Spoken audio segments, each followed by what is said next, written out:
धर्मस्य ग्लानिर्भवति भारत अभ्युत्थानाम धर्मस्य तदात्मानं सृजाम्यहम् परित्राणाय साधूनां विनाशाय च दुष्कृतां धर्म संस्थापनार्थाय संभवामि युगे युगे संभवामि युगे युगे संभवामि युगे युगे।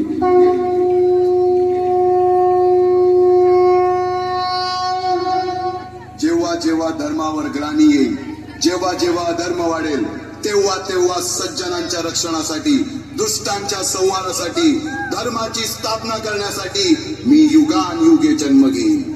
अशीच काहीशी परिस्थिती जेव्हा या महाराष्ट्रात निर्माण झाली, 1-2 वर्ष तब्बल 350 वर्ष हा महाराष्ट्र अंधारात, आणि हाच अंधकार दूर करण्यासाठी एका युगपुरुषाने जन्म घेतला। याच युगपुरुषाच्या पराक्रमाची, सामर्थ्याची आणि स्वराज्य स्थापनेची लहानशी गाथा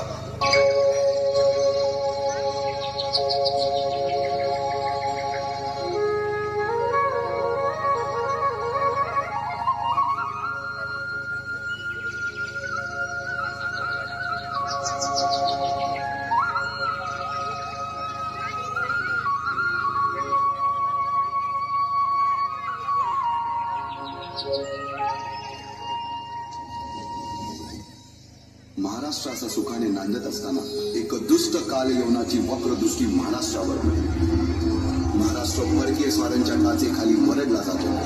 अपहरण, अपमान, जुलूम, जबरदस्ती, अन्याय, अत्याचार, मंदिरांची तोडफोड, स्त्रियांची, धनधान्यांची लुटालूट थांबत नव्हती।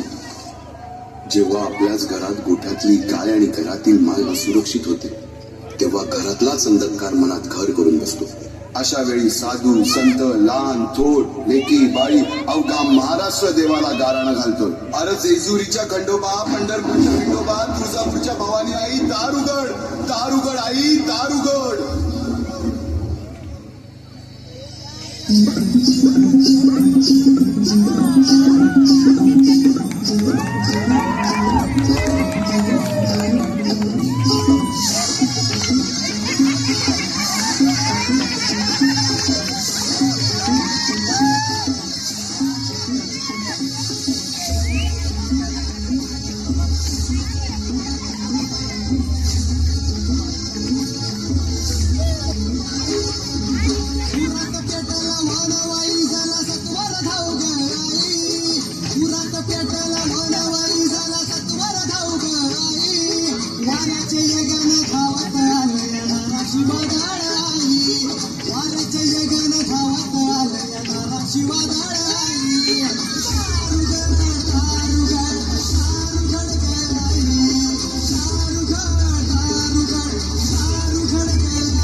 सरते शेवटी देवानं गाराणं ऐकलंच। शालिवंशके 1551 शुक्ल नाम संवत्सर उत्तरायण शिशिर ऋतू फाल्गुन वद्य तृतीयेला सायंकाळी शुभ लग्न उदित असता कलियुगातील नरसिंहाचा, ग्रहमंडलातील सूर्याचा, नक्षत्रातील ध्रुवाचा, या सम छत्रपती शिवरायांचा शिवनेरीवर जन्म झाला।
वयापासूनच शिवबांना माँसाहेब जिजाऊंनी रामायण महाभारतासारख्या गोष्टी सांगायला सुरुवात केली, ज्यामधून धर्म अधर्म, सत्य असत्य, न्याय अन्याय यातील फरक शिवबांना समजू लागला.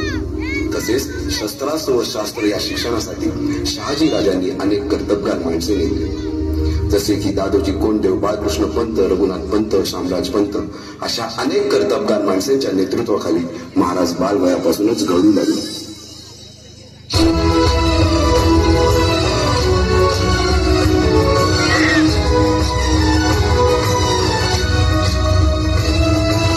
तूच अर्जुन तूच केशव तू तुझा हो सारथी, तूच अर्जुन तूच केशव तू तुझा हो सारथी.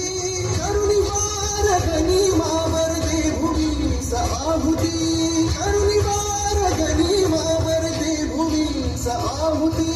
तूच अर्जुन तूच केशव तू तुझा हो सारथी, करुणीवार गनिमावर दे भूमीस आहुती. एकटे नेतृत्व कधीच साम्राज्य उभे करू शकत नाही. त्यासाठी तशी कर्तबगार माणसे, निष्ठावान मावळे घडवावे लागतात. शिवरायांनी असे सवंगडी त्या वयापासूनच पारखायला सुरुवात केली. तानाजी मालुसुरे, सूर्याजी मालुसुरे, यसाजी कंक, सूर्याजी काकडे, बाजी जेदे आणि अशा अनेक सवंगड्यासमोर शिवबांनी शपथ घेतली स्वराज्याची, शपथ घेतली स्वराज्याच्या बांधणीची.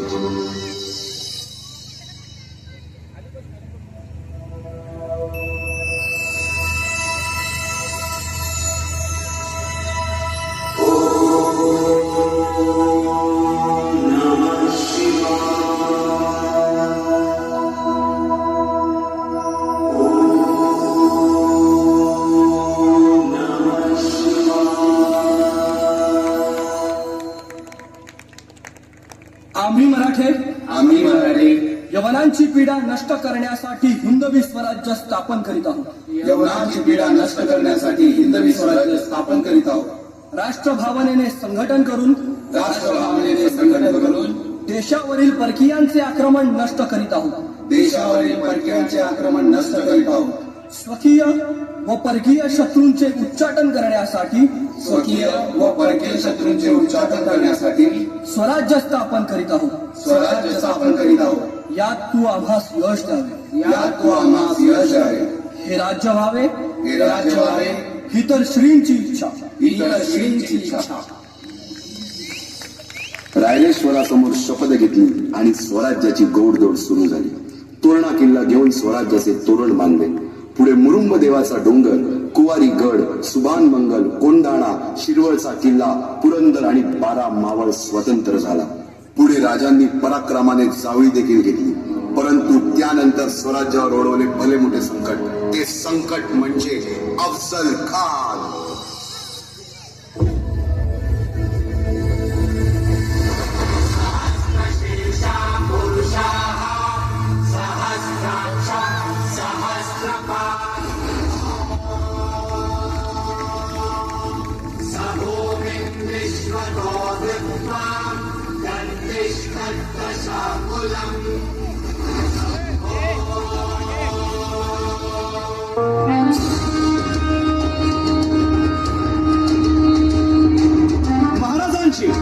शिवाजी महाराजांची कीर्ती बेफाम होती. महाराजांची कीर्ती बेफाम, भाल्या भाल्यांना फुटला घाम. याला कोण घालील यस्सेने दरबारी कुस्ती बेगम. बडी बेगम म्हणजे अली आदिल शहाची आई बर का. नजरेत तिच्या अंगार दरबार झाला गपगार.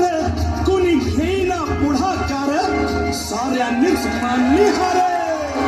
इतक्यात अचानक एक सरदार उठला, बोलला हम लढेंगे शिवाजी को. आणि त्यानं विडा उचलला. नवतेचं अफजल खान, नवतेचं अफजल खान. चिता जागताचं नुस सहिताने कान बोलला छाती ठोकून. शिवबाला टाकतो चिरडून.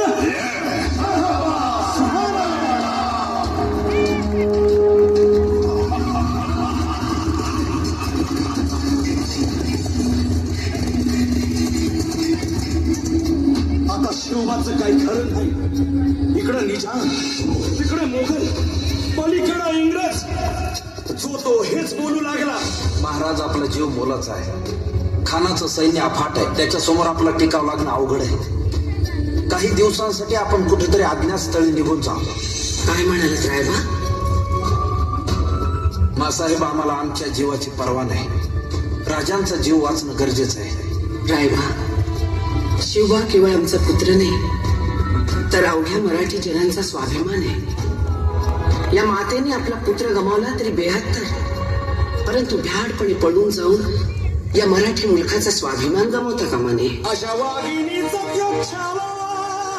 बाळासाहेब आपला पुत्र आणि मराठी मुलकाचा स्वाभिमान विजयी टिळा लावूनच परत अशा वाघिणीचा त्याग छावा. तथास्तु. जनिमाला कसा ठेचावा, डोक्यात नेहमी कावा, भेटीचा धाडला सांगावा. खानाच्या भेटीसाठी महाराजांना एक शानदार शामियाना उभारला होता. आणि अशा या शामियान्यात खान डौलत डुलेला, खान डौलत डुलेला. सय्यद बंडा त्याच्या संगतीला, सय्यद बंडा त्याच्या संगतीला, शिवबाच्या संगती महारा. राजाला पाहून खान म्हणतो कसा,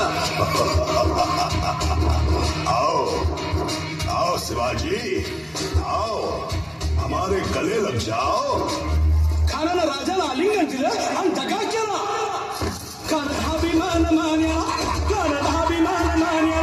कटरीचा वार त्यानं केला, कटरीचा वार त्यानं केला. खरं वाजय झाला, खरं वाजय झाला. चिलखत होतंय अंगाला, चिलखत होतंय अंगाला. खानाचा वार फुका गेला. खान गडबडला. इतक्यात महाराजानं पोटामंदी जिजवट केलेला, पोटामंदी जिजवट केलेला. वाघानं खाचा मारा केला, वाघानं खाचा मारा केला. तरा फाडलं पोटाला, तरा गेला खानाचा कोटा. भाई रे आला जी, भाई रे आला जी.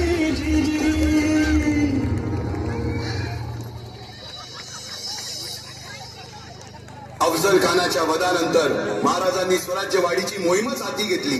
पाहता पाहता पन्हाळ्यापर्यंतचा प्रदेश जिंकून घेतला, कोकणही ताब्यात घेतले. सर्वत्र फक्त विजयच विजय दिसू लागला. हिंदवी स्वराज्य वाढू लागले. अशा या वाढत्या हिंदवी स्वराज्यावरती संकटे येतच होती. पुढे स्वराज्यावर संकट आले ते म्हणजे सिद्धीचे, सिद्धी जोहरचे. सिद्धीने सुमारे 4 महिन्यापेक्षा जास्त पन्हाळ्याला वेढा घातला. या वेड्यातून महाराजांना सुटकेसाठी बाजीप्रभू देशपांडे, शिवा काशी व अनेक बांधवांनी पराक्रमाची शिकस्त दिली. समोर मृत्यू दिसून सुद्धा शिवा काशी प्रति शिवराय बनून सिद्धीच्या शामियानात जातात. काय म्हणावे त्या धैर्याला. पावनखिंडीत 3000 गनिमांची अवघ्या 300 मावळ्यांना घेऊन घोडखिंड अडून धरली आणि बाजीप्रभूंनी राजांना पुढे जाण्यास सांगितले. काय म्हणावे त्या शौर्याला. राजे लाख मिले तरी चालतील, परंतु लाखांचा पोशिंदा हा जगलाच पाहिजे. जा राजे जा, फक्त एक करा. विशालगडावर पोहोचल्यावर तोफेचे 5 बार द्या. तोपर्यंत हा बाजी या खिंडीतच गनिम रोखून ठेवतो. पुरंदराच्या तहावेळी मुरारबाजींना माझ्या सैन्यात आलमगीर बादशाह म्हणून मनसब देतो असे आमिष दाखवणाऱ्या त्या दिलेर खानासमोर मुरारबाजी स्वराज्याच्या पायी वाहिलेल्या निष्ठेला आठवून तांडव करतात. काय म्हणावे त्या स्वामी निष्ठेला. पुढे राजांना आग्र्याला जावे लागले. तेथील औरंग्याच्या मगरमिठीतून निष्ठून आल्यावर तहात दिलेल्या किल्ल्यापैकी जेव्हा कोंडाळा घेण्याची वेळ आली तेव्हा स्वतःच्या मुलाचे लग्न बाजूला ठेवून सुभेदार तानाजी मालुसरे पुढे आले. काय म्हणावे त्या त्यागाला. ही मोहीम मॅच फत्ते करणार राजे. आधी लगीन कोंढाण्याचं, मग माझ्या रायबाचं. अशा या स्वराज्याच्या यज्ञकुंडात अनेक महावीरांनी शौर्याची, निष्ठेची, त्यागाची समिधा धारण करून आहुती घेतली. अशा कित्येक महावीरांनी पराक्रमाची पराकाष्ठा करत स्वराज्याचे एक एक दगड, चिऱ्या, पायऱ्या बसवल्या, घडवल्या. एक एक बुरुज बांधला गेला आणि आता वेळ आली त्या बांधलेल्या भक्कम गडावर विजयश्री धारण केलेला भगवा ध्वज चढवण्याची, म्हणजेच आपल्या महाराजांच्या, शिवरायांच्या राज्याभिषेकाची.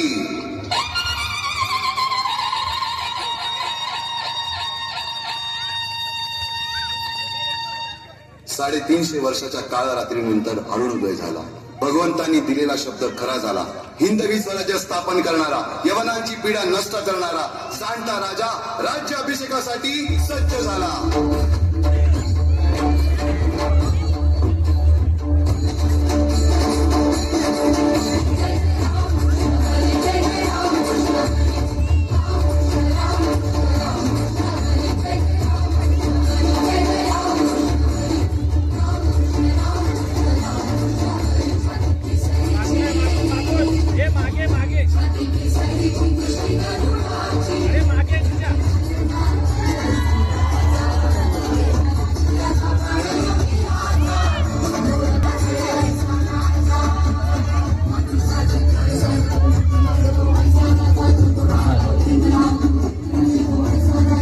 बोला छत्रपती शिवाजी महाराज की